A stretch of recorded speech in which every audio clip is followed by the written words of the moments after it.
নমস্কার, Bengali film reviews চ্যানেলের তরফ থেকে আপনাদের সকলকে সুস্বাগতম। আপনাদের সঙ্গে আমি তন্ময়। আজকে রিভিউ তীরন্দাজ সবর। তীরন্দাজ সবর ছবিটি পরিচালনা করেছেন অরিন্দম শীল। এই ছবির গল্পটি হলো 12ই মার্চ সন্ধে 9:30টার সময় সিথির মোড় থেকে ট্যাক্সিতে ওঠে 3জন ব্যক্তি। এরপর মাঝ রাস্তায় দুজন নেমে যায়, একজন খুন হয়। ট্যাক্সি ড্রাইভার সোজা গাড়িটিকে নিয়ে ভবানীপুর থানায় পৌঁছয়। এরপর কি হলো? সেই খুনের কি কোনো রহস্য উন্মোচন হবে? ট্যাক্সি ড্রাইভার কি কোনো রকম ভাবে বিশ্বাস করা হবে, না তাকেই সাসপেক্ট করা হবে? এটা জানতে আপনাকে কোনো সিনেমা হলে যেতে হবে এবং পুরো ছবিটা দেখতে হবে।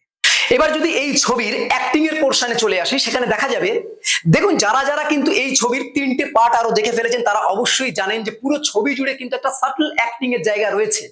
তাছাড়া যেখানে শাশ্বত চট্টোপাধ্যায় রয়েছে সবরের ভূমিকায়, সেখানে তো কোনো কিছু বলাই বাহুল্য। একটা সাটল অ্যাক্টিং অবশ্যই সেখানে থাকবে, এটা আমরা ধরেই নিতে পারি এবং সেটা আছেও।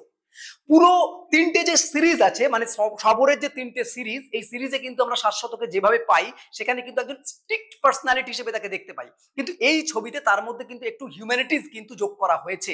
এটা কিন্তু এই ছবির ক্ষেত্রে একটা বড় বৈশিষ্ট্য। এবং সবর যে চরিত্রটা, এটা কিন্তু শাশ্বত চট্টোপাধ্যায়ের সাথে কিন্তু পুরো মিলেমিশে যায়। ফলত অ্যাক্টিং এর দিক দিয়ে শাশ্বত চট্টোপাধ্যায় অসাধারণ। এরপর যদি আমরা চলে আসি, এই ছবিতে ট্যাক্সি ড্রাইভারের ভূমিকায় যিনি অভিনয় করেছেন নাইজেল আকারা, তিনি কিন্তু এক কথায় অসাধারণ। পুরো ছবিতে যদি কোনো চাট মশলা দেওয়া হয় তো সেই চাট মশলা কিন্তু দিয়েছে এই ক্যারেক্টারটি, অর্থাৎ নাইজেল আকারা। সুমিত ঘোষাল ওরফে বুলু, নাইজেল আকারার এইখানে যে চরিত্রটি করা হয়েছে তার নাম। ফলত এই চরিত্রে যেভাবে তিনি প্লে করেছে একটা সাধারণ মানুষ, একজন সাধারণ ট্যাক্সি ড্রাইভার হিসাবে, পুরো ছবিতে কোথাও ব্যক্তিগত নাইজেল আকারাকে কিন্তু আপনারা দেখতে পাবেন না। পুরো ছবি জুড়ে মনেই হবে যে বুলু চরিত্রটিকেই আপনি দেখছেন, এইভাবে ডিজাইন করা হয়েছে, এইভাবে পুরো ছবিটা জুড়ে তিনি অ্যাক্টিংটা করেছেন। সবচেয়ে বড় কথা, একজন শিক্ষিত ছেলে যে কিন্তু একজন ট্যাক্সি ড্রাইভার, ফলে তার মধ্যে একটা অভিমান কিন্তু ক্রমাগত কাজ করছে। এই ক্রমাগত যে অভিমানটা, সেটা কিন্তু তার অ্যাক্টিং এর মধ্যে দিয়ে যেভাবে ফুটে ফুটে বেরোচ্ছে, সেটা কিন্তু এক কথায় অনবদ্য। লাস্ট একটা দৃশ্যে আমরা দেখতে পাবো যে চোখ ভরা জল নিয়ে নাইজেল আকারা দাঁড়িয়ে রয়েছেন। সেই দৃশ্যটা জাস্ট আপনাদের টাচ করে যাবে। পুরো ছবি জুড়ে যদি বলা হয় যে একটা গ্রেট অ্যাক্টিং এর পার্ট কোথাও রয়েছে, তো সেটা কিন্তু অবশ্যই নাইজেল আকারাকে ঘিরে। এই ছবিতে অরিন্দম শীল অর্থাৎ ডিরেক্টরকেও কিন্তু আমরা একটা মুখ্য ভূমিকায় দেখতে পারি। তার নাম হচ্ছে সীতানাথ সমাদ্দার। যে ব্যক্তি ওই ট্যাক্সিতে খুন হয় সেই ব্যক্তি হচ্ছে সীতানাথ সমাদ্দার। এখানেও কিন্তু অরিন্দম শীল যথেষ্ট ভালো অভিনয় করেছে। এছাড়া পাশাপাশি বলতে হবে চন্দন সেনের কথা। যেভাবে চন্দন সেনের যে অ্যাক্টিংটা, তার যে জার্নিটাকে দেখানো হয়েছে এবং তিনি যেভাবে এই পুরো চরিত্রটাকে বহন করে নিয়ে গেছেন, সেটাও কিন্তু এক কথায় অনবদ্য।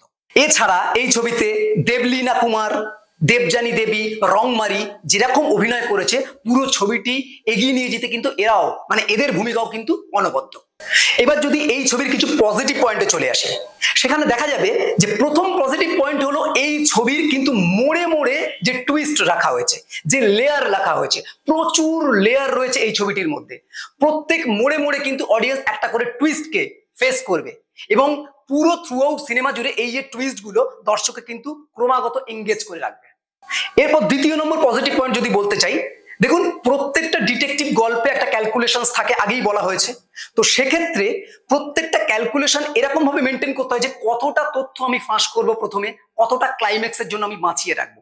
তো এই ক্ষেত্রে ডিরেক্টরের যতখানি কিন্তু দরকার, তার চিন্তা ভাবনা যতটা দরকার আছে, ডিওপির ক্ষেত্রেও কিন্তু সেই চিন্তা ভাবনা সমানভাবে দরকার হয়, কারণ ডিওপি পুরো দৃশ্যগুলোকে সেইভাবে কিন্তু তুলে ধরে।